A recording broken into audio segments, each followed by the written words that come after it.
Olá, sexto ano!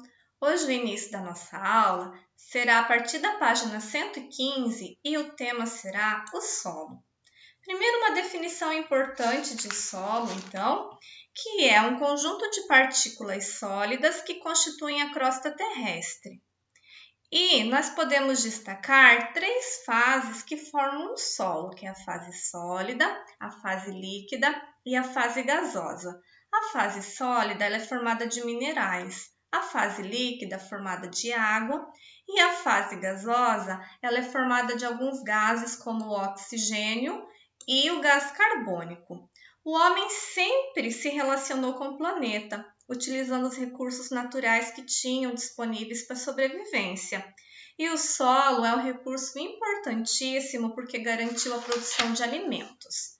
Seguindo então nosso material aqui na página 116, a gente também pode destacar que o solo ele é formado de fatores bióticos e abióticos. Então, tudo que não tem vida pode estar presente ali, como água, gases, minerais, tá? E o que tem vida também pode estar presente no solo, que são os fatores bióticos, como pequenos animais, os micro-organismos, algumas sementes vivas, que vão dar a constituição do solo ali importante também. E se estabelecem também alguns tipos de relações, como as harmônicas e as desarmônicas. Um tipo de relação desarmônica, por exemplo, é quando se cria uma competição entre raízes de certas plantas com alguns tipos de micro-organismos pelos nutrientes que ali estão presentes, pela água, pelos gases.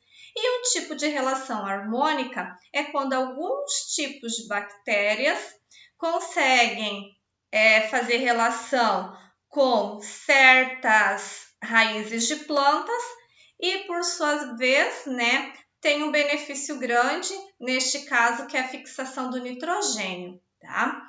Então, isso a gente tem como exemplo para mostrar que o solo também existe essa interação. Seguindo o nosso material, nós temos aqui a formação do solo. Em outra aula, eu já havia falado as camadas principais da Terra, do planeta Terra. Agora eu vou tornar a explicar aqui novamente, tá? Então, o núcleo é a parte mais interna da Terra, é o local mais quente, chega a atingir 5.000 graus Celsius a temperatura. Ali tem metal derretido, como o níquel e o ferro, tá? Daí o núcleo é dividido em núcleo interno e externo. Seguindo, a gente tem o manto, que é a camada intermediária, também muito quente. Também tem alguns minerais ali marcantes, que é o silício e o magnésio. A temperatura chega por volta de 3.500 graus Celsius. E ali tem as placas tectônicas. E a parte mais externa é chamada de crosta terrestre. É onde tem a presença que forma-se todo o solo. Então, ali é onde vai formando-se as rochas que desgastam com o tempo para a formação do solo e a presença dos minerais, tá? Então, como que isso aconteceu para a formação do solo? Com o passar de milhares de anos, as rochas da crosta terrestre, que é essa camada mais externa, foram sofrendo ação de diversos fatores, como ventos, chuvas, choque térmico, atrito, algumas substâncias que são liberadas pelos seres vivos, tá? E deram origem para o solo, onde as plantas conseguem se estabelecer e crescer. Então, esses fragmentos, tá, foram gerados pela ação do tempo e nós chamamos isso de intemperismo, tá? Tanto por fatores físicos, químicos e biológicos ali, tá? Seguindo o nosso material,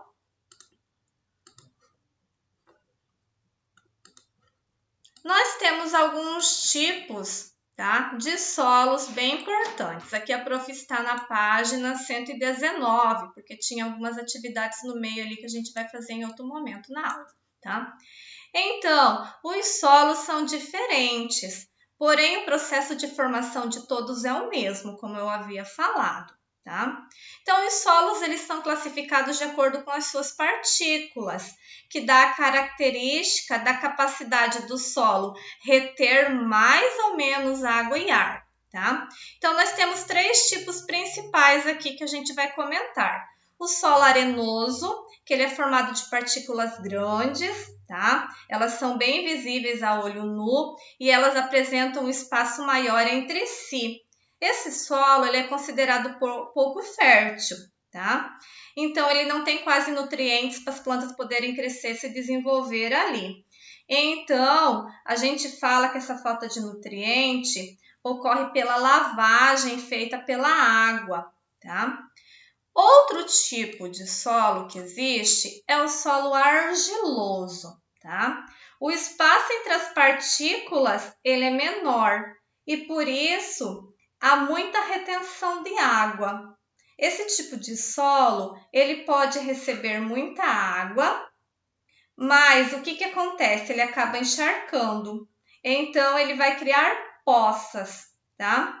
E vai acabar dificultando a entrada de ar para as raízes das plantas. Então, por sua vez, ele também não é muito adequado para a germinação de plantas. Seguindo, então, o último tipo de solo que a gente estuda aqui é o solo fértil, ou a gente chama de umífero. Então, ele tem partículas de tamanhos variados, ou seja, uma mistura do solo argiloso com arenoso. Tem também bastante minerais, substâncias resultantes da decomposição de seres vivos, por isso que ele é considerado muito fértil, tá bom? Aqui costumam se aparecer, ter a presença de muitas minhocas, que são importantes para o solo, são indicadores que o solo é bom, que é fértil. Por quê? Porque as minhocas, ao se deslocarem, elas cavam túneis, deixando o solo mais aerado, ou seja, consegue passar mais ar. Além de as minhocas, elas acabam transformando o alimento delas em humus, tá? Então, junto com as fezes das minhocas, elas produzem o humus, que é muito importante, então, para a fertilização do solo. É adubo natural. Encerramos aqui o nosso conteúdo. Até a próxima aula.